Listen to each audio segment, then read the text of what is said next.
মোৰ নাম জয়া। মই বৰ্তমান দিল্লীত থাকোঁ। মোৰ এই কাহিনীৰ শহুৰৰ ঘৰত মোৰ ওপৰত হোৱা অত্যাচাৰৰ ওপৰত আধাৰিত। ঈশ্বৰে যাতে মোৰ নিচিনা জীৱন কোনো শত্ৰুকো নিদিয়ে, সদায় তাৰে কামনা কৰোঁ মই। এনেকুৱা শহুৰ কাকো নিদিয়ক যেনেকুৱা মোৰ আছিল। মই তেওঁৰ বিধৱা বোৱাৰীয়েক আছিলোঁ। তেওঁ মোক 5 বছৰ ধৰি অত্যাচাৰ কৰি থাকিল। পৰিয়ালৰ সকলো সদস্যই মোৰ বিষয়ে নানা ধৰণৰ কথাবিলাক কৈ আছিলে। তেওঁলোকে এই কথাটোক লৈ তৰ্ক কৰিছিল যে আচলতে মোৰ স্বামী ঢুকোৱাৰ পিছত মই মাৰ ঘৰত থাকিব লাগে নে শহুৰৰ ঘৰত থাকিবলৈ লাগে। মোৰ নবৌৱে বিচৰা নাছিল যে মই তেওঁলোকৰ ঘৰত গৈ থাকোঁ। তেওঁ বাৰে বাৰে এইটোৱে কৈ আছিলে যে তোমাৰ দাদাৰ উপাৰ্জন বহুত কম, সেয়েহে তেওঁ নিজৰ 2টা সন্তানৰ পোহপাল দিওঁতে হাবাথুৰি খাইছে। মোৰ দাদাও শহুৰৰ ঘৰখনত এনেকৈ বুজাবলৈ চেষ্টা কৰিছিল যে আপোনালোকে জয়াক এইখন ঘৰতে ঠাই দিব লাগিব চিৰদিনৰ কাৰণে, কাৰণ তাইতো এইখন ঘৰৰে বোৱাৰী। মোৰ মা বেচেৰীজনীয়ে সেইটো সময়ত মনে মনে এইবিলাক চাই বহি আছিলে। হয়তো তেওঁৰ একো কোৱাৰ ক্ষমতা নাছিলে। তেওঁতো দাদাবোৰ ওপৰতে নিৰ্ভৰ কৰিছিল। মই মনে মনে তলমূৰ কৰি এতিয়া বহি আছিলোঁ। না তেওঁলোকৰ তৰ্কৰ মাজত কিবা এটা ক'বলৈ পাৰিছিলোঁ, না মই তেওঁলোকক এই বুলি ক'বলৈ পাৰিছিলোঁ যে মই এতিয়া কি কৰোঁ। মোৰ স্বামী, যাৰ নাম দীপ আছিলে, তেওঁ ঢুকোৱাৰ পিছত মোৰো জীৱনটো শেষ হৈ গৈছিল। মই একেবাৰে অকলশৰীয়া হৈ পৰিছিলোঁ। তেওঁ মোৰ লগতে মোৰ সন্তান 2টাকো অনাথ কৰি এৰি থৈ গুচি গ'ল। দীপৰ লগত মোৰ প্ৰেম বিবাহ হোৱা নাছিলে, কিন্তু বিয়াৰ পিছত আমাৰ দুয়োৰে মাজত অপৰিসীম ভালপোৱা বাঢ়ি গৈছিল। যেতিয়া আমাৰ সন্তান 2টা এইখন পৃথিৱীলৈ আহিলে, তেতিয়া যেন আমাৰ জীৱন সকলো ফালৰ পৰা পৰিপূৰ্ণ হৈ উঠিছিল। এই সন্তান 2টা আমাৰ প্ৰেমৰ প্ৰতীক আছিলে। তেনেকৈয়ে আমাৰ জীৱনটো বহুত সুন্দৰকৈ এতিয়া চলি আছিলে। শহুৰৰ ঘৰখনত মোৰ কোনো বস্তুৰে অভাৱ হোৱা নাছিলে। মোৰ শাহুমা নাছিল, তেওঁ মোৰ বিয়াৰ আগতেই ঢুকাইছিল। দীপৰ এজনী বায়েক আছিলে, ইতিমধ্যে তেওঁৰো বিয়া হৈ গৈছিল। তেওঁৰ শহুৰৰ ঘৰখন বিদেশত আছিলে, যাৰ বাবে তেওঁ ঘৰলৈ বছৰেকত এবাৰহে আহিছিল। এতিয়া আমাৰ ঘৰখনত মোৰ শহুৰ, মোৰ স্বামী আৰু আমাৰ 2টা সন্তান আছিল। কেইদিনমানৰ পৰা দীপৰ অফিচৰ কামত কিবা গণ্ডগোল হৈছিলে, যাৰ বাবে তেওঁ মানসিক অশান্তিৰ চিকাৰ হৈ পৰিছিল। সেইখিনি সময়ত মই তেওঁক বহুত বুজাইছিলোঁ, সাহস দিছিলোঁ যে তুমি চিন্তা নকৰিবা, সকলো ঠিক হৈ যাব। কিন্তু তেওঁ কৈছিল যে এই চাকৰিটো মই বহুত কষ্টৰ ফলত পাইছিলোঁ। বহুত দিনলৈকে মই বেকাৰ হৈ ঘূৰি ফুৰিছিলোঁ। তাৰপিছত বহুতৰে ভৰিত ধৰাৰ পিছত মই এটা চাকৰি পাইছিলোঁ। তেওঁ এতিয়া অনবৰতে চিন্তাত ডুবি থকা হ'ল। তাৰপিছত এদিন কোম্পানীৰ পৰা সেই বেয়া খবৰটো আহিল যে মোৰ সৰু পৃথিৱীখন চিৰদিনৰ কাৰণে থান-বান কৰি পেলালে। তেওঁৰ কৰ্মচাৰীসকলে কৈছিল যে হঠাতে দীপৰ বুকুখনৰ বাওঁফালে বিষ হৈছিল, কিন্তু তেওঁ বিষটোক আওকাণ কৰি কাম কৰি থাকিলে, আৰু তাৰপিছত তেওঁৰ গোটেই শৰীৰৰ ঘামেৰে তিতি গ'ল আৰু তাতে চকী এখনত বহি অজ্ঞান হৈ পৰিছিল। তাৰপিছত আমি গম পালোঁ যে দীপৰ হাৰ্ট এটেক হৈছিল, যাৰ ফলত তেওঁ চিৰদিনৰ বাবে এইখন পৃথিৱী এৰি গুচি গ'ল। সেইটো সময়ত মোৰ সন্তান 2টা ইমানেই সৰু আছিলে যে সিহঁতক স্কুলত নামভৰ্তি কৰোৱা হোৱাই নাছিল। ল'ৰাটো 5 বছৰ বয়সৰ আছিলে আৰু ছোৱালীজনীৰ 2.5 বছৰ বয়সৰ আছিলে। মোৰ ওপৰত যেন বিপদৰ পাহাৰ এটাহে খহি পৰিল। ইমান দীঘল জীৱন এটা পৰি আছিলে মোৰ। মই কেনেকৈ পাৰ কৰিম এতিয়া সেইটোহে ভাবি আছিলোঁ। মোৰ দাদাইতো কৈয়ে দিছিলে যে মোক কোনোপধ্যেই তেওঁৰ ওচৰত ৰাখিবলৈ নিবিচাৰে। শহুৰ দেউতাই কৈছিল যে দীপ ঢুকোৱাৰ পিছত জয়াৰ এইখন ঘৰত সম্পূৰ্ণ অধিকাৰ আছে, তাই ইয়াতে থাকিব পাৰিব। মোৰ দাদা আৰু বৌৱে এই কথাটো শুনি বহুত সুখ পালে আৰু মোৰ শহুৰক ক'বলৈ ধৰিলে যে আপুনি ইমান বিশাল অন্তৰৰ মানুহ, যিয়ে নিজৰ বোৱাৰী আৰু নাতিৰ দায়িত্ব লৈ লৈছে। মোৰ শহুৰ দেউতাই আগতে আৰ্মিত চাকৰি কৰিছিল। চাকৰিৰ অৱসৰৰ পিছত তেওঁ এতিয়া নিজৰ ঘৰতে আৰামৰ জীৱন কটাই আছে। এনেও তেওঁ পেঞ্চনৰ টকা ইমানেই পাইছিল যে যদি তেওঁৰ লগত আৰু 3জন মানুহ ৰাখে তেতিয়াও তেওঁলোকৰ কোনো সমস্যা নহ'লহেঁতেন। কিন্তু তেওঁ এজন বৰ কৃপণ মানুহ আছিল, কাৰণ আগতে পেঞ্চনৰ সকলো টকা তেওঁ বেংকত জমা কৰি থৈছিলে, আৰু সেইটো সময়ত আমাক 1 পইচাও চুবলৈ দিয়া নাছিল তেওঁ। মোৰ শহুৰে তলৰ মহলাত আছিল, সেইবাবে মই 3 সাঁজ তেওঁৰ কোঠাত দি থৈ আহিছিলোঁ, আৰু চাহ জলপানো তেওঁৰ কোঠাত দি আহিছিলোঁ মই। আগতে কেতিয়াবা কেতিয়াবা মই দীপক কৈছিলোঁ যে মই দেউতাৰ ইমান সেৱা শুশ্ৰূষা কৰোঁ, কিন্তু তেওঁ নিজৰ উপাৰ্জনৰ এটকাও আমাৰ নামত খৰচ নকৰে। তেতিয়া দীপে মোক বুজাই কৈছিল যে তেওঁ টকা কি কৰিব, সকলো আমাৰ কাৰণেইতো জমা কৰি আছে, তুমি কৰিবলৈ দিয়া। এই কথা শুনি মই মনে মনে থাকিলোঁ আৰু ভাবিছিলোঁ যে দীপে ঠিকেই কথাই কৈছে। দীপ ঢুকোৱাৰ পিছত এতিয়া সেই সম্পৰ্কও শেষ হৈ গৈছিল। তেওঁ এতিয়া মনে মনে থকাৰ কাৰণটো মই বুজিব পাৰিছিলোঁ। এতিয়া মোৰ স্বামী ঢুকোৱাৰ কেইদিনমান হৈছিলেহে, সেইবাবে মই বাহিৰলৈ যাবলৈ পৰা নাছিলোঁ, না কোনো পৰপুৰুষৰ সন্মুখত ওলাবলৈ পাৰিছিলোঁ। সেইকাৰণে মোৰ জীৱনৰ সিদ্ধান্তটো কি হ'ব মই নিজেই ল'ব পৰা নাছিলোঁ। মোৰ বাই শাহু দীপ ঢুকোৱাৰ পিছত আহিব পৰা নাছিলে, কাৰণ তেওঁ এটা গুৰুতৰ অপাৰেশ্যন হৈছিল। কিন্তু বেচেৰীজনীৰ ভায়েকৰ খবৰে অৱস্থা বহুত বেয়া কৰি দিছিল। অৱশেষত মা আৰু দাদাই মোৰ মূৰত হাতখন থৈ গুচি গ'ল। যাওঁতে মায়ে মোক ক'লে যে মাজনী, যদি তোৰ কিবা বিপদ হয় তেন্তে লগে লগে মোক জনাবি। মই মাৰ কথা শুনি ভাবি আছিলোঁ যে জীৱনটো এতিয়া বিপদৰ বাহিৰে বাকী একোৱেই নাথাকিল আৰু। কিন্তু তেওঁৰ এই মৰমৰ বাক্যশাৰীয়ে মোৰ অন্তৰত শান্তি দিছিলে। তেওঁলোক যোৱাৰ পিছত মই এই কথাটোকে লৈ চিন্তিত হৈছিলোঁ যে ইমান ডাঙৰ ঘৰটোত মই অকলে কেনেকৈ থাকিম। মোৰ শহুৰেতো গোটেই দিন তলত নিজৰ কোঠাটোতে আছিলে। তেওঁ কেতিয়াও ওপৰলৈ অহাৰ কথা ভবাই নাছিলে। সেইবাবে সদায় মই চাহ ভাত দিবলৈ তললৈ যাবলগীয়া হৈছিল। কেতিয়াবা ল'ৰা ছোৱালী দুটাইও খেলিবলৈ তললৈ গৈছিল, কিন্তু শহুৰৰ সিহঁতৰ প্ৰতি বিশেষ কোনো মৰম নাছিলে। সেইকাৰণে তেওঁ অলপ দেৰি পিছতে কৈছিলে যে ওপৰলৈ যোৱা তোমালোকৰ মাৰ ওচৰলৈ, তাতে গৈ তোমালোকে খেলা ধূলা কৰাগৈ। আন ককাকৰ দৰে তেওঁৰ নিজৰ নাতিৰ প্ৰতি কোনো মৰম নাছিলে। এতিয়া মই নিজৰ সৰু সৰু প্ৰয়োজনীয় বস্তুৰ কাৰণেও শহুৰৰ ওপৰত নিৰ্ভৰ কৰিবলগীয়া হৈছিলে। মই ভাবিবলৈ ধৰিলোঁ যে এতিয়া মই শহুৰৰ লগত জীৱনটো কেনেকৈ কটাম। দীপ যোৱাৰ পিছত এতিয়া এই সকলোবোৰ দায়িত্ব মই ল'ব লাগিব। তাৰপিছত মই উঠি পাকঘৰলৈ গৈ ভাত বনাবলৈ ধৰিলোঁ। মই ভাবিবলৈ ধৰিলোঁ যে ল'ৰা ছোৱালী উঠাৰ আগতেই মই ভাতখিনি বনাই লওঁ। দৌৰা দৌৰিকৈ ভাতখিনি বনাই লৈছিলোঁ। মই ভাবিবলৈ ধৰিলোঁ যে এতিয়া মই প্ৰথমে শহুৰৰ ভাত লৈ তললৈ যাব লাগিব। আগৰ কথা বেলেগ আছিলে, কিন্তু এতিয়া মোৰ তললৈ যাবলৈ কিবা ভাল লগা নাছিল।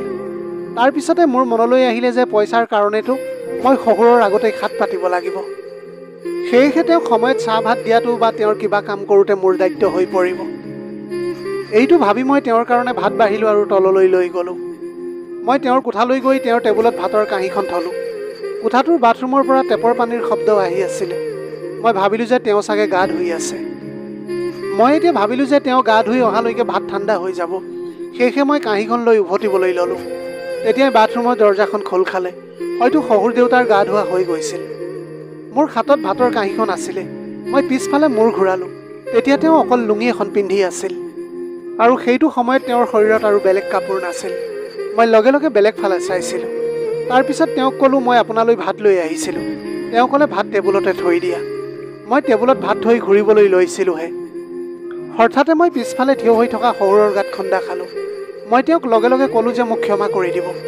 মই গম পোৱা নাছিলোঁ যে আপুনি মোৰ একেবাৰে পিছফালে থিয় হৈ আছিলে বুলি। তেওঁ সেইটো সময়ত মোক ক্ষমা বিচাৰিলে আৰু ক'বলৈ ধৰিলে, নাই, মই মোৰ চশমাযোৰ উঠাই আছিলোঁ। মই খৰধৰকৈ ভয় ভয় কোঠাটোৰ পৰা ওলাই আহিলোঁ। এতিয়া পাকঘৰত সকলো ৰেচন শেষ হৈ গৈছিলে। মই ভাবি আছিলোঁ যে শহুৰ দেউতাক কথাটো কওঁ যে আমাৰ পাকঘৰত এতিয়া সকলো ৰেচন শেষ হৈ গৈছিল বুলি। মই এতিয়া কথাটো কোৱাৰ সুযোগ বিচাৰি আছিলোঁ। ল'ৰা ছোৱালী দুটাৰ মোৰ কোঠাতে খেলি আছিল। সেইকাৰণে মই আৰু কেইটামান খেলা বস্তু সিহঁতক খেলিবলৈ দিলোঁ, আৰু মই নিজে ৰেচনৰ কথা ক'বলৈ তলত শহুৰৰ কোঠালৈ আহিলোঁ। সেইটো সময়ত তেওঁ বিচনাত বাগৰি আছিল, কিন্তু সাৰে আছিলে তেওঁ। কোঠাটো সেইটো সময়ত অন্ধকাৰ আছিল, আৰু মই একো দেখি পোৱা নাছিলোঁ। তাৰপিছত দুৱাৰমুখৰ পৰা মই লাহেকৈ ক'লোঁ, দেউতা, মোৰ আপোনাৰ লগত অলপ কথা আছিলে। তেওঁ এতিয়া মোৰ মাতটো শুনি একেজাপে উঠি বহিলে আৰু মোক ক'লে যে ইয়ালৈ আহা, যি কথা ক'বলৈ আছে শান্তিৰে ইয়াতে বহি কোৱা তুমি। তেওঁ তেনেকৈ কোৱা দেখি মোৰ মনটোত কিবা এটা বেলেগকৈ খেলিবলৈ ধৰিছিল, কিন্তু ৰেচনৰ কথাটো ক'বই লাগিব মই। সেইকাৰণে মনে মনে গৈ বিচনাৰ সিটো মূৰত তেওঁৰ সন্মুখত বহিলোঁ। কোঠাটোৰ পৰিৱেশ অলপ অদ্ভুত ধৰণৰ ভয় লগা যেন লাগিছিল, কাৰণ আমি দুয়ো কোঠাটোত অকলে আছিলোঁ। মোৰ এতিয়া ভয় লাগিবলৈ ধৰিছিল। তাৰপিছত মই খৰধৰকৈ ক'লোঁ, দেউতা, পাকঘৰত ৰেচনৰ বস্তু শেষ হৈছে। সেইবাবে আপোনাক জনাবলৈ আহিলোঁ যাতে আপুনি বস্তুখিনি আনি দিয়ে। তেতিয়া মোৰ কথা শুনি তেওঁ ক'বলৈ ধৰিলে, কিয় নিদিম আনি? মই তোমাৰ দায়িত্ব লৈছোঁ।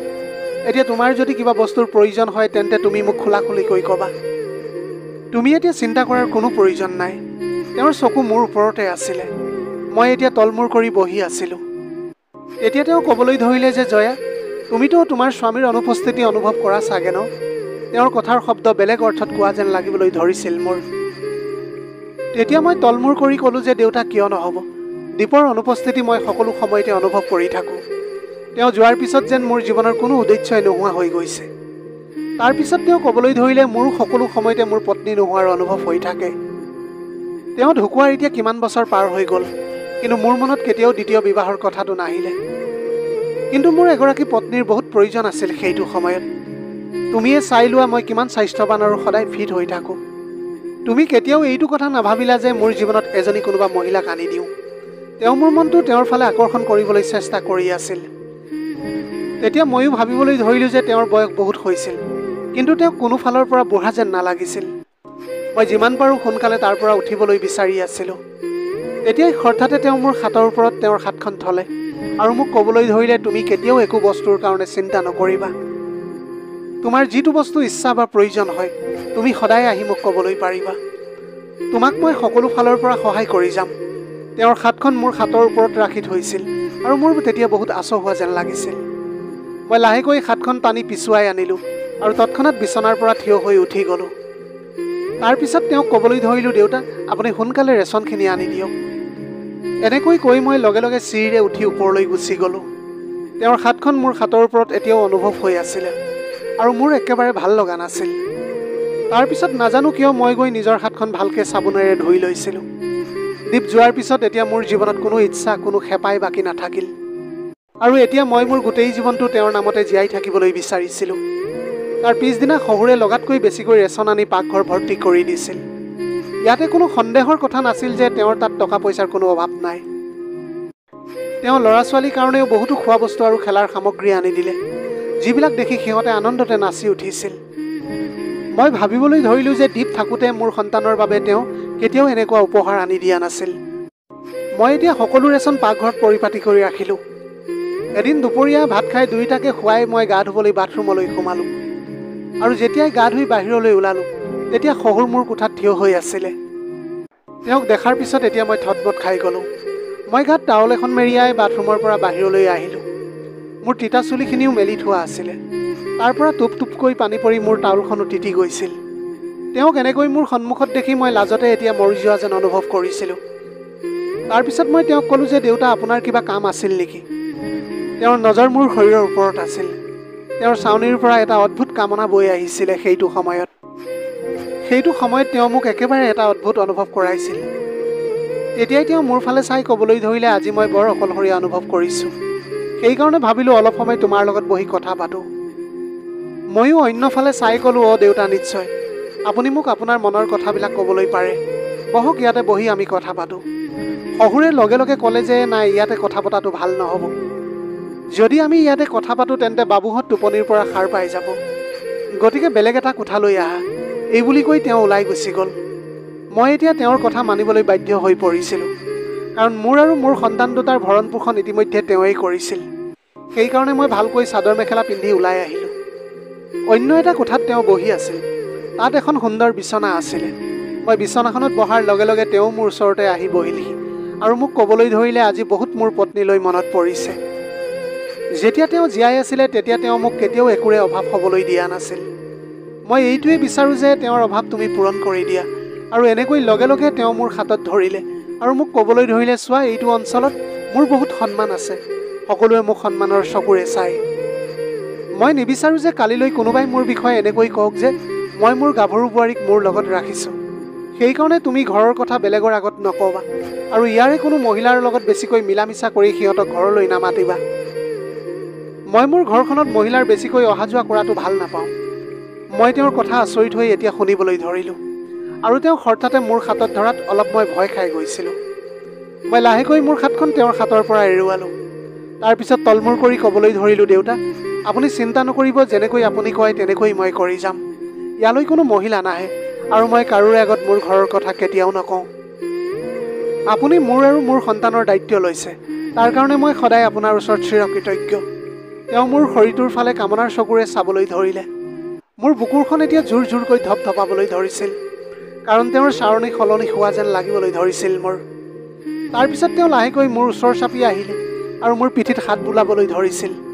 মই জাপ মাৰি থিয় হৈ গ'লোঁ আৰু খঙেৰে ক'লোঁ, দেউতা আপুনি এয়া কি কৰিবলৈ বিচাৰিছে? তাৰপিছতে তেওঁ উঠি আহি মোৰ সন্মুখলৈ আহি গ'ল আৰু মোক ক'বলৈ ধৰিলে, চোৱা, প্ৰথমতে তোমাৰ বেয়া লাগিব, কিন্তু লাহে লাহে তোমাৰ এই বস্তুটো অভ্যাসত পৰিণত হৈ যাব। এতিয়া তেওঁ মোক কি ক'বলৈ বিচাৰি আছে মই ভালকৈ তেওঁৰ কথাটো উপলব্ধি কৰিবলৈ পাৰিছিলোঁ। তাৰ পিছতো মই তেওঁৰ কথাটো বুজিবলৈ বিচৰা নাছিলোঁ।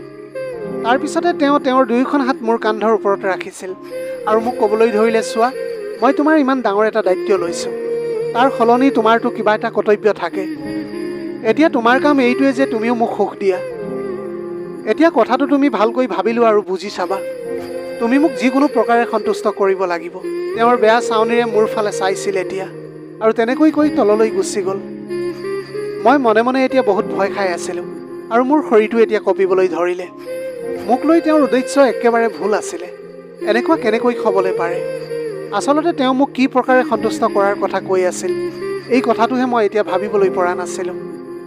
তেওঁ এতিয়া এইটো কথাও নাভাবিলে যে মই তেওঁৰ পুত্ৰৰ বিধৱা বোৱাৰী আৰু তেওঁৰ নাতিনীৰ মা। বোৱাৰীটো নিজৰ কন্যাৰ সমান হয়। এনেকৈ এদিন দুদিন পাৰ হৈ গ'ল। মই তেওঁৰ ওচৰলৈ যাবলৈ এতিয়া ভয় খাবলৈ ধৰিলোঁ। দৌৰা দৌৰি কৰি তেওঁৰ খানা তলত থৈ ওপৰলৈ গুচি আহিছিলোঁ, আৰু চেষ্টা কৰিছিলোঁ যাতে তেওঁৰ কোঠাত 1 মিনিটো থাকিবলগীয়া নহয়। তাৰপিছতে এদিন সেয়াই হ'ল যিটো মই কেতিয়াও আশা কৰা নাছিলোঁ। মই মোৰ কোঠাটোত মোৰ ল'ৰা ছোৱালীৰ লগত শুই আছিলোঁ, কাৰণ সেইটো গৰমৰ দিন আছিলে, যাৰ বাবে মই মোৰ কোঠাৰ দৰ্জাখন বন্ধ কৰা নাছিলোঁ। আৰু ইফালে কাৰেণ্টটোও নাছিল। মই টোপনি গৈ আছিলোঁ। তাৰপিছতে মোৰ অনুভৱ হ'ল যে কোনোবাই মোৰ ওচৰত থিয় হৈ আছে, মোক জগাবলৈ চেষ্টা কৰি আছে। মই টোপনিৰ পৰা সাৰ পালোঁ। এতিয়া চাদৰখন মোৰ ওপৰত নাছিলে। তাৰপিছতে মই চকু মোহাৰি সন্মুখৰ ফালে চালোঁ। তেতিয়া দেখিলোঁ যে শহুৰে মোক জগাই আছিল। মই ভয়তে থতমত খাই উঠিলোঁ আৰু আচৰিত হৈ তেওঁৰ ফালে চাবলৈ ধৰিলোঁ। তেতিয়া তেওঁ ক'লে যে ভয় নাখাবা জয়া, মইহে। মোৰ তোমাৰ লগত এটা কাম আছিলে। মোৰ অসহ্যকৰ মূৰৰ বিষ হৈছে। অলপ দেৰি মোৰ মূৰটো পিটিকি দিয়া।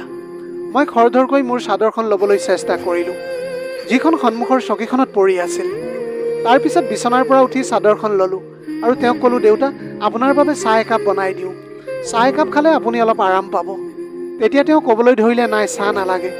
মাত্ৰ তুমি মোৰ এটা কাম কৰা, তোমাৰ এই ধুনীয়া হাত দুখনেৰে মোৰ মূৰটো পিটিকি দিয়া। চাহ খাবলৈ এতিয়া মোৰ একেবাৰে মন যোৱা নাই। তাৰপিছত তেওঁ বাৰে বাৰে ক'বলৈ ধৰিলে যে মই তোমাৰ বাবে তলত মোৰ কোঠাত অপেক্ষা কৰি আছোঁ। তেনেকৈ কৈ তেওঁ তললৈ গুচি গ'ল। মই আচৰিত আৰু উপায়বিহীন হৈ থিয় হৈ থাকিলোঁ। মই এতিয়া ভাবিছিলোঁ যে এইটো সময়ত মই তেওঁৰ ওচৰলৈ যোৱাটো মোৰ বাবে পাহাৰ বগোৱা যেন লাগিছিল। কিন্তু মই ভাবিছিলোঁ যে তেওঁৰ কথাটো এতিয়া মানিবই লাগিব। কাৰণটো হ'ল তেওঁৰ অসন্তুষ্টিত কোনো দৰদাম নাছিলে। মোৰ বাধ্যতাৰ কথা ভাবি মোৰ ভৰিৰ খোজ তলৰ কোঠাৰ ফালে আগবাঢ়িবলৈ ধৰিলে। মোৰ কোঠাৰ দৰ্জাখন এতিয়া মই লাহেকৈ জপাই থলোঁ, যাতে ল'ৰা ছোৱালীবিলাকে সাৰ নাপায়। তলত শহুৰৰ কোঠাৰ দৰ্জাখন আগৰে পৰাই খোলা আছিল। তেওঁ যেন মই অহালৈ বাট চাই আছিলে। তাৰপিছত মই কোঠাৰ ভিতৰলৈ অহা দেখি তেওঁ বিচনাত বাগৰি দিলে আৰু মোক ক'লে যে সোনকালে মোৰ মূৰটো পিটিকি দিয়া। অথনিৰ পৰা মই তোমালৈ ৰৈ আছোঁ আৰু শুবলৈও বহুত চেষ্টা কৰিছোঁ, কিন্তু মোৰ টোপনি অহা নাছিল। মই লাহেকৈ তেওঁৰ মূৰৰ ওচৰত বহিলোঁ আৰু লাহে লাহে তেওঁৰ মূৰটো পিটিকি দিবলৈ ধৰিছিলোঁ। অলপ সময় পিটিকি থাকিলোঁ। তাৰপিছত হঠাতে তেওঁৰ মূৰটো মোৰ কোচত থলে। মোৰ বুকুখন শুকান পাতৰ দৰে এতিয়া কঁপিবলৈ ধৰিছিল। মই এতিয়া ভাবিছিলোঁ যে মোৰ লগত এয়া কি হৈ আছে, আৰু তেওঁ মোৰ লগত এইবিলাক কি কৰিবলৈ বিচাৰিছে। মই লাহেকৈ উঠিবলৈ ধৰিলোঁ। তেনেতে তেওঁ মোক এটা টান মাৰি তেওঁৰ গাৰ ওপৰত পেলাই দিছিল। তেতিয়া মই মোৰ গাৰ গোটেই শক্তি প্ৰয়োগ কৰি তাৰ পৰা ওলাই আহিবলৈ বহুত চেষ্টা কৰিলোঁ, কিন্তু তেওঁৰ বাহু বৰ শক্তিশালী আছিল। তেওঁ মোক ইমান জোৰকৈ সাবটি ধৰিলে যে মই ইমান চেষ্টা কৰিও তেওঁৰ বাহুৰ মাজৰ পৰা ওলাবলৈ নোৱাৰিছিলোঁ। তাৰপিছত মই তেওঁক ক'বলৈ ধৰিলোঁ, দেউতা, আপুনি এইবিলাক কি কৰি আছে? আপুনি এনেকুৱা ব্যৱহাৰ আচৰণ মোৰ লগত কেনেকৈ কৰিবলৈ পাৰিছে? মই আপোনাৰ মৃত্যু হোৱা ল'ৰাৰ পত্নী। কমেও আপুনি আপোনাৰ ঢুকুৱা ল'ৰাজনৰ কথা এবাৰ মনত পেলাওক। তেতিয়া তেওঁ খঙেৰে চিঞৰি মোক ক'বলৈ ধৰিলে, তোমাৰ মোৰ ল'ৰাৰ লগত সম্পৰ্ক তেতিয়ালৈকেহে আছিলে যেতিয়ালৈকে তুমি তেওঁৰ পত্নী আছিলা। কিন্তু যেতিয়াই মোৰ ল'ৰা ঢুকাই গ'ল, তাৰপিছত তোমাৰ সম্পৰ্ক মোৰ পৰা ছিঙি গ'ল। তুমি এইখন ঘৰত যদি থাকিব বিচাৰা, তেন্তে মোৰ কথা মতে মোৰ সকলো আদেশ মানি চলিব লাগিব। তাৰপিছতে তেওঁ মোক এটা ঠেলা মাৰি বিচনাখনত পেলাই দিছিল। তেওঁ মোক এতিয়া ইমান দিনৰ পৰা নিজৰ উদ্দেশ্যৰ কাৰণে ব্যৱহাৰ কৰিব বিচাৰিছিলে, আৰু তেওঁ আজি সফল হ'ল। যেতিয়া তেওঁৰ মনটো ভৰিছিল, তেতিয়া তেওঁ ক'বলৈ ধৰিলে যে এতিয়া তুমি ওপৰলৈ যোৱা, আৰু সাৱধান, তুমি যদি এই বিষয়ে কাৰোবাৰ আগত কোৱা। এনেও সকলোৱে জানে মই কিমান ভদ্ৰ। গোটেই অঞ্চলটোতে মোৰ বহুত সন্মান আৰু নাম আছে। যদি তুমি কাৰোবাৰ আগত তোমাৰ মুখ খোলা, তেতিয়া মই সকলোকে এনেকৈ ক'ম যে নিজৰ স্বামী ঢুকোৱাৰ পিছত তাই মোৰ লগত অবৈধ সম্পৰ্ক কৰিবলৈ বিচাৰিছিল, আৰু তোমাৰ এই মিছা বদনাম প্ৰমাণ কৰিবলৈ মোৰ 2 মিনিটো সময় নালাগিব। এতিয়া মই আহি দেখিছিলোঁহি যে মোৰ নিজৰ কণমানি সন্তান দুটাই গম নোপোৱাকৈ শুই আছিলে। তাৰ পিছদিনা ৰাতিপুৱাটো মোৰ বাবে আৰু বেছি বিপদজনক আছিল। মই মোৰ আঘাতপ্ৰাপ্ত শৰীৰটোলৈ পাকঘৰত কাম কৰি আছিলোঁ। মোৰ মনটোৱে একো কাম কৰিবলৈ বিচৰা নাছিল। মই এতিয়া তললৈ যাবলৈ দ্বিধাবোধ কৰিছিলোঁ, কিন্তু মই মোৰ শহুৰক ৰাতিপুৱা নাস্তা দিবই লাগিব। কাৰণ মই ভালকৈ জানিছিলোঁ যে নহ'লে তেওঁ আৰু কিবা কথা শুনাব মোক। কিন্তু তেনেতে তেওঁ নিজেই ওপৰলৈ আহিলে। পাকঘৰলৈ আহি মোক ক'বলৈ ধৰিলে, তুমি আজি নাস্তা লৈ তললৈ কিয় অহা নাই? তেতিয়া মই তেওঁৰ কথাৰ কোনো উত্তৰ নিদিলোঁ আৰু মনে মনে থিয় হৈ থাকিলোঁ। তেওঁ তেতিয়া লাহেকৈ ক'বলৈ ধৰিলে যে ৰাতি যিবিলাক হ'ল সেয়া পাহৰি যোৱা, তোমাৰ জীৱনটো ইয়াতে কটোৱা, খাই বৈ জীৱনৰ আনন্দ লোৱা। যদি তুমি মোক এনেকৈ সন্তুষ্ট কৰি থাকা তেন্তে ময়ো তোমাক সদায় সুখত ৰাখিম। মই তেওঁৰ কথাটো শুনি খঙেৰে মোৰ মুখখন তেওঁৰ ফালে ঘূৰালোঁ। তাৰপিছতে মনে মনে তেওঁৰ নাস্তাৰ কাঁহীখন তেওঁৰ হাতত দিলোঁ। গোটেই দিন ঘৰটোত মই মোৰ ল'ৰা ছোৱালী আৰু মোৰ শহুৰেই থাকিছিলোঁ। বাহিৰৰ কোনো পুৰুষ বা মহিলা আমাৰ ঘৰলৈ অহা নাছিল। বহুতবাৰ মোৰ মনলৈ আহে যে মই মোৰ দাদা আৰু মোৰ মাক শহুৰৰ প্ৰকৃত ৰূপৰ কথাটো কৈ একেবাৰে মোৰ সন্তান দুটাক লৈ মই মাৰ ঘৰলৈ গুচি যাওঁ। তাৰপিছতে এইটো ভাবি থমকি ৰওঁ যে শহুৰে যদি দাদাক কৈ দিয়ে যে মোৰ এই চৰিত্ৰটো বেয়া বুলি। দিনবিলাক এনেকৈ পাৰ হৈ গ'ল আৰু মই সদায় সেই লেতেৰা পৰিৱেশটোত দিন কটাবলৈ ধৰিলোঁ। প্ৰতিটো দিনেই মোৰ বাবে এটা শাস্তি যেন লাগিবলৈ ধৰিছিল মোৰ। তেওঁ মোৰ ল'ৰা ছোৱালীকেইটাক চহৰৰ সকলোতকৈ বিখ্যাত স্কুল এখনত এডমিশ্যন কৰাই দিলে। তেওঁ কয় যে যদি তুমি সদায় এনেকৈ মোৰ মতে চলি থাকা তেন্তে মই তোমাৰ সন্তানৰ জীৱন বনাই দিম। তেওঁলোকক কেতিয়াও একো বস্তুৰে অভাৱ হ'বলৈ নিদিওঁ মই। কিন্তু মই এতিয়া ভিতৰি ভিতৰি শেষ হৈ গৈ আছিলোঁ। মই নিজকে শেষ কৰিবলৈ বিচাৰিছিলোঁ। কিন্তু যেতিয়াই মোৰ ল'ৰা ছোৱালীৰ কথা মনলৈ আহে তেতিয়া ভাবোঁ যে মই মৰাৰ পিছত সিহঁত দুটাৰ কি হ'ব। এদিন সেয়াই হ'ল যিটো মই কেতিয়াও আশা কৰা নাছিলোঁ। সেইদিনা ল'ৰা ছোৱালী স্কুললৈ গৈছিলে। মোৰ শহুৰে মোক তেওঁৰ কোঠাটোলৈ মাতি আনিলে। মোৰ মন গৈছিল যে মোৰ পাকঘৰত থকা চুৰিখনেৰে তেওঁক মাৰি পেলাওঁ। এতিয়া বহু বছৰৰ পৰা মই এনেকৈ শাস্তি ভোগ কৰি আহিছিলোঁ।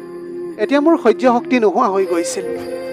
মই নিজে নোযোৱাত তেওঁ মোক তেওঁৰ কোঠালৈ মাতি আনিবলৈ আহিছিল। হয়তো সেইটো সময়ত তেওঁ ভুলতে দুৱাৰখন বন্ধ কৰিবলৈ পাহৰি আহিলে। তেওঁ মোক এনেকৈ টানি আনিলে যেন মই মানুহেই নহয়। কিন্তু হঠাতে কেতিয়া মোৰ বাই শাহু কোঠালৈ আহি গ'ল মই গমেই নাপালোঁ। তেওঁ এতিয়া নিজ চকুৰে দেউতাকে মোৰ লগত কৰা অসভ্য আচৰণবিলাক দেখা পালে। মই জোৰকৈ কান্দি আছিলোঁ আৰু মই কৈ আছিলোঁ মোক এৰি দিয়ক, আৰু মই কঁপি কঁপি তেওঁৰ সন্মুখত হাতযোৰ কৰি আছিলোঁ। মোৰ বাই শাহুৱে এই সকলোবিলাক বাক্য নিজ চকুৰে দেখিছিল। তেওঁ নিজৰ দেউতাকৰ ওচৰলৈ আহিলে আৰু ক'বলৈ ধৰিলে, মই ভাবিছিলোঁ মোৰ দেউতা ইমান বহল অন্তৰৰ মানুহ, যিয়ে নিজৰ পুত্ৰৰ মৃত্যুৰ পিছত নিজৰ বিধৱা বোৱাৰী আৰু নাতিনীৰ দায়িত্ব পালন কৰি আহিছে। কিন্তু মই এইটো জনা নাছিলোঁ যে আপুনি এজন ইমান চৰিত্ৰহীন লোক, যিয়ে নিজৰ বোৱাৰীৰ লগত এনেকুৱা অসভ্য আচৰণবিলাক কৰি আহিছে। যদিহে আপুনি তাইক বেয়া চকুৰে চোৱাৰ সলনি এজনী কন্যাৰ চকুৰে চালেহেঁতেন। দেউতা, মই আপোনাৰ পৰা এয়া আশা কেতিয়াও কৰা নাছিলোঁ যে আপুনি ইমান নিজ কাম এটা কৰিবলৈ পাৰিব। এতিয়া মই আপোনাক কওঁ যে আজিৰ পৰা মোৰ আপোনাৰ লগত কোনো সম্পৰ্ক নাই। মোৰ দেউতা মোৰ কাৰণে মৰি গ'ল আৰু আপুনিও পাহৰি যাব যে আপোনাৰ কোনোবা এজনী ছোৱালী আছিল বুলি। কাৰণ যিজন ব্যক্তিয়ে আনৰ জীয়ৰীক ধ্বংস কৰিব পাৰে সেইজনক মানুহ নহয় দানৱ বুলি কোৱা হয়। জীয়েকে এতিয়া কান্দি কান্দি তাৰ পৰা ওলাই গুচি গ'ল আৰু শহুৰে মনে মনে তাইৰ কথাবিলাক শুনি আছিলে, যিয়ে এতিয়ালৈকে তাইৰ কথাবিলাক অনুভৱ কৰা নাছিল। সেইদিনা বাইদেৱে মোক তেওঁৰ লগত লৈ আহিল আৰু চহৰত এটা ভাড়াৰ ৰুম লৈ দিলে। তেওঁ যিহেতু বিদেশত থাকে এমাহ মাকৰ ঘৰলৈ থাকিবলৈ আহিছিল। সেই মাহটো মোৰ লগত ভাড়া ঘৰটোতে থকাৰ সিদ্ধান্ত ল'লে আৰু এতিয়া মই একো এটা কাম যোগাৰ কৰি ল'ব নোৱাৰালৈকে মোৰ আৰু সন্তান দুটাৰ খৰচ বহন কৰাৰ সিদ্ধান্ত তেওঁ লৈছিল। কিন্তু তাৰ এসপ্তাহ পিছতে এদিন গম পালোঁ যে শহুৰে নিজৰ সকলো এৰি কৰবালৈ গুচি গ'ল। কোনেও তেওঁৰ বিষয়ে একো গম নাপালে। আচলতে তেওঁ কলৈ গুচি গ'ল। কিন্তু তেওঁৰ কোঠাত এখন কাগজ পোৱা গ'ল, য'ত তেওঁ তেওঁৰ সকলো টকা সম্পত্তি মোৰ আৰু মোৰ ল'ৰা ছোৱালীকেইটাৰ নামত কৰি থৈ গৈছিল। হয়তো তেওঁ ভুলৰ অনুতাপ কৰিবলৈ পাৰিছিলে। সেইকাৰণে তেওঁৰ সকলো সম্পত্তি মোৰ আৰু মোৰ সন্তানৰ নামত কৰি থৈ গুচি গ'ল। মোৰ লগত যি হ'ল এনেকুৱা কাৰোৰে লগত হ'ব নালাগে। মই ভগৱানক প্ৰাৰ্থনা কৰিছোঁ যাতে সকলো বিধৱাই সন্মানেৰে তেওঁলোকৰ জীৱন যাপন কৰিবলৈ পাৰে। প্ৰিয় দৰ্শক, এয়াই আছিল আজিৰ কাহিনীৰ ভাগ। আজিৰ ভিডিঅ'টি কেনেকুৱা লাগিলে জনাব। যদি ভাল লাগিল তেনেহ'লে লগৰ বন্ধু বান্ধৱীসকলৰ মাজত শ্বেয়াৰ কৰিবলৈ নাপাহৰিব। আপোনালোকৰ গোটেই জীৱনটো হাঁহিৰে উপচি পৰক। পাৰিলে দুখীয়াজনক অলপ সহায় কৰিবলৈ চেষ্টা কৰিব। আপোনালোকৰ অকণমান সঁহাৰিয়ে যদি কোনোবা এজন দুখীয়াৰ জীৱনটো সলনি কৰিবলৈ পাৰে, তাতকৈ পুণ্যৰ কাম আৰু এইখন পৃথিৱীত একোৱেই হ'ব নোৱাৰে। Have a nice day.